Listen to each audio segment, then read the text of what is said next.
Imagine अगर किसी ने कहा एक ही ट्रक से अलग अलग दूरी पर रॉकेट भेज दो। आप बोलेंगे भाई अमेजोन डिलीवरी है क्या? लेकिन डीआरडीओ ने कहा चैलेंज एक्सेप्टेड। और यही है पिनाका रॉकेट सिस्टम की सबसे बड़ी ताकत। हेलो फ्रेंड्स, आज बात करेंगे डीआरडीओ के Pinaka long range guided rocket की, जिसने जुलाई 2026 को एक और सक्सेसफुल फ्लाइट टेस्ट पूरा किया। ये test integrated test range Chandipur Odisha में किया गया। और सबसे इंपॉर्टेंट बात यह रही कि रॉकेट ने 60 किलोमीटर की मिनिमम स्ट्राइक रेंज को सक्सेसफुली वैलिडेट किया। और रॉकेट ने पूरे फ्लाइट के दौरान सभी प्लान मैन्यूवर्स पूरे किए और बिल्कुल प्रिडिक्टेड ट्रेजेक्ट्री को फॉलो करते हुए टारगेट को हाई प्रिसीजन के साथ हिट किया। अब बात कर लेते हैं पिनाका है क्या। तो पिनाका एक indigenous multi barrel rocket launcher है जिसको MBRL कहा जाता है। इसे defence research and development organisation यानी कि डीआरडीओ ने डेवलप किया है। और प्रोडक्शन में Larsen and turbo, Tata advanced systems, Bharat earth movers limited जिसको BEML भी कहा जाता है, और सोलर इंडस्ट्रीज जैसी इंडियन कंपनीज भी योगदान देती हैं। सो इसका नाम भगवान शिवा के दिव्य धनुष पिनाका से लिया गया है। अब बात कर लेते हैं साइंस एंड टेक्नोलॉजी से कि कैसे इससे जो प्रश्न पूछे जा सकते हैं। तो सबसे पहले समझते हैं कि ये रॉकेट इतना एक्यूरेट कैसे है।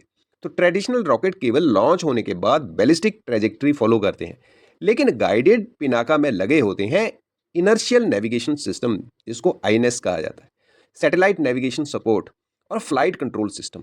सो इनके हेल्प से रॉकेट उड़ान के दौरान अपने पाथ को कंटिन्यूसली करेक्ट करता रहता है।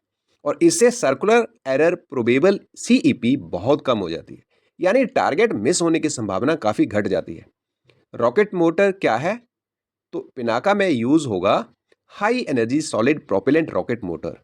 सो सॉलिड प्रोपेलेंट के फ़ायदे क्या हैं? इनकी तो लॉन्ग शेल्फ लाइफ होती है, फास्ट लॉन्च, लो मेंटेनेंस और हाई रिलायबिलिटी।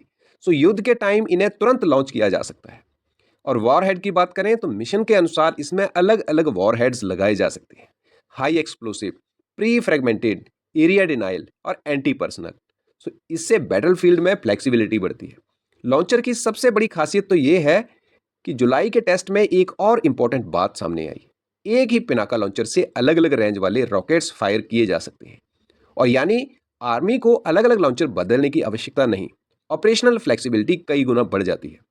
अब पिनाका के वेरिएंट्स की बात करें तो पिनाका MK1 लगभग 37 से 40 किलोमीटर रेंज, एनहेंस्ड पिनाका लगभग 45 किलोमीटर, गाइडेड पिनाका लगभग 60 किलोमीटर और एक्सटेंडेड रेंज पिनाका लगभग 75 किलोमीटर या उससे अधिक। सो फ्यूचर में इससे भी अधिक रेंज वाले वर्जन्स विकसित किए जा सके हैं।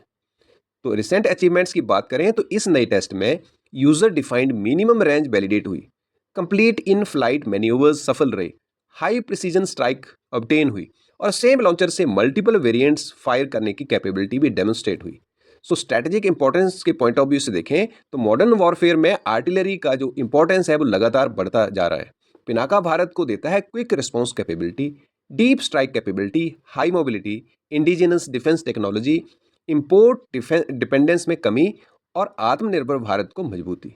अगर यूपीएससी के पर्सपेक्टिव से देखा जाए तो प्रीलिम्स के लिए याद रखें कि इसका डेवलपर डीआरडीओ है और इसकी टाइप है मल्टी बैरल रॉकेट लॉन्चर, और इसका प्रोपल्सन जो है वो सॉलिड प्रोपेलेंट है और गाइडेंस इसकी INS और नेविगेशन सिस्टम करता है। और लेटेस्ट टेस्ट जो है इसका वो जुलाई 2026 में हुआ है। और इसकी लोकेशन की बात की जाए कि कहाँ हुआ तो integrated test range Chandipur Orissa में हुआ, और इसकी वैलिडेटेड रेंज जो है वो 60 किलोमीटर है। So different themes like defence technology, missile and rocket systems, indigenisation, science and technology और इंटरनल सिक्योरिटी, ये सारे इसके बहुत पॉपुलर थीम्स हैं।